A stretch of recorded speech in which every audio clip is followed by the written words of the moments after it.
So some of you may have heard people refer to the FV304 as very accurate. You may be wondering, well, it's artillery, just how accurate could it possibly be?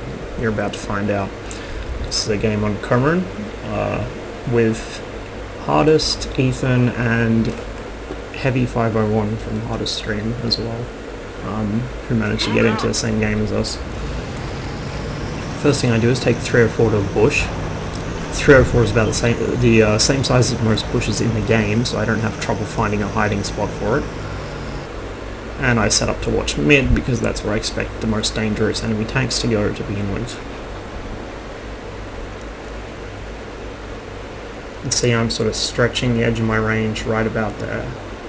If I have to take shots much further than the T intersection just to the north, I won't be able to hit.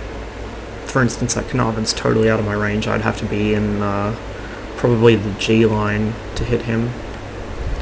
So I pre-aimed on the hedgehogs. I'm waiting for something to knock them down, but then I have an actual target lit. I scoot forwards a bit to get a shot at him. I just take the snapshot, and then I notice I'm so far up I'll get spotted, so I back off and decide to leave him alone for a while. Instead I have shots at this, the KV4, and whatever's with it.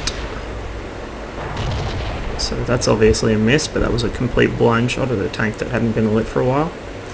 Here's one on the KV2.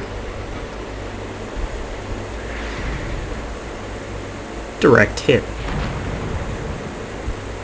Now I go for the KV4.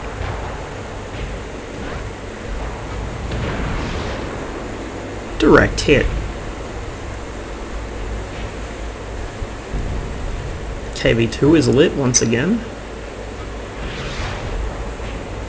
Direct hit.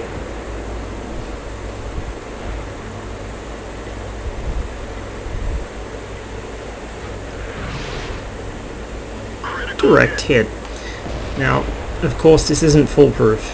Pubbies will juke around and drive backwards and forwards randomly into all sorts of incredibly stupid shit that isn't deliberately countering artillery. It's just accidental that they happen to be moving at the exact time the shell leaves your barrel.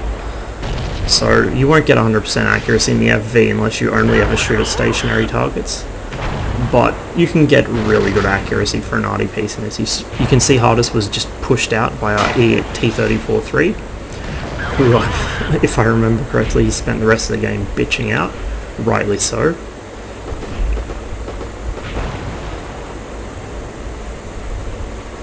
In fact, not that long ago myself, I had an ARL game on this exact same map. I positioned myself in the exact same place, but from the north side, and I was also pushed out in front of the enemy, so I know exactly how he feels. We would have won that match had I not been pushed. Thankfully, he still had me alive in this one. So you can see the amount of hits this thing's getting. It's not doing a lot of damage, because I'm shooting at tier 8s, and I'm mostly hitting them in the most armoured parts of their tanks. But it is hitting them, and to be hit over and over and over and over by HE shells, even if they only do 20 or 30 damage a shot, if they crit modules every time they hit, like tracks, crew members, guns, engines, whatever, it gets infuriating, especially tracks. You can, just with a single FV304, you can perma-track any tank in the game. As soon as it's tracked, and unless it drops a repair kit, you have time to reload and fire again and track it again before it can move. And so it's not rare to see people, usually good players, platoon up FV304s and just spam shells at one tank. Not only perma-tracking it, but also basically stunning it. Because the poor bastard driving doesn't have a clue what to do. Sorry about the Steam spam. I really should mute that every time I record videos, but I'm quite lazy. I might have to remember to in the future. So I managed to snipe the last shot on that guy. Another thing the FV304 is very good at. So with middle dealt with, I start shifting my focus onto this Carnarvon here, because he's easily within my range and he's quite an easy target. However, he pulls into cover, and so I decide to go for something a little easier. Say that Jagdpanzer 4 right there. Oh, sorry, Jagdpanther. I'm illiterate. Can't read at this time of day. I actually got spotted there. This is before I had 6 cents in my FE. I got spotted and shot by the Tiger. So I quickly auto-aim and back off.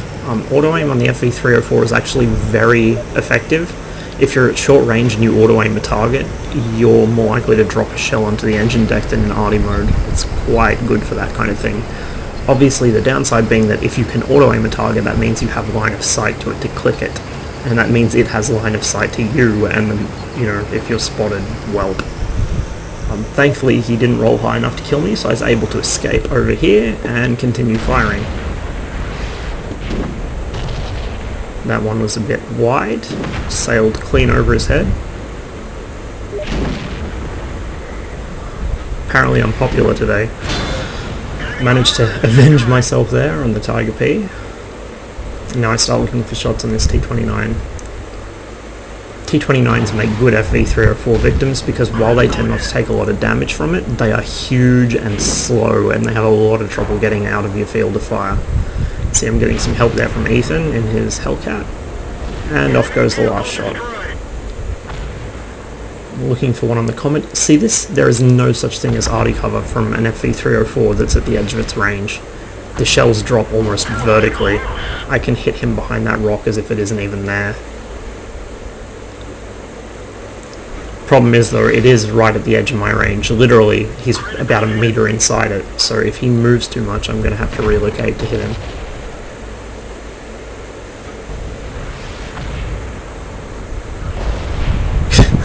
So many shells converging on one tank at the same time. With him dead, I start moving onto the center island to try and get shots into the last two enemies before the game is over. From the island I have range on their base. It's also a decent late game position for the FV. You can see Ethan was testing river crossings there and found one that isn't actually a river crossing. He heard the sweet siren song of Frozen Treat, Not Silly Putty and King Tut as they sing, "Join us, join us," from the bottom of their watery grave. So I managed to get one in on the T28 Proto. I just huck a shot at the Hummel as I drive in because he was just outside my range. Looking for a shot here, but he's still outside of it. I don't even really wait for aim to settle, I just lob a shell at him. And very nearly kill our Type 59. So very nearly killed him. I honestly wouldn't have cared if I had. But it goes to show this thing is incredibly accurate for an arty. I think its gun has 0.7 meters to shot dispersion at 100 meters. And considering its range is only about 330, 340 meters, depending on what kind of ground you've got it sitting on, that's pretty fucking accurate for an arty. Most tanks will be about 2 or 3 times the size of your aim circle if you let it aim in. And if you can drop shells vertically onto them, then, well,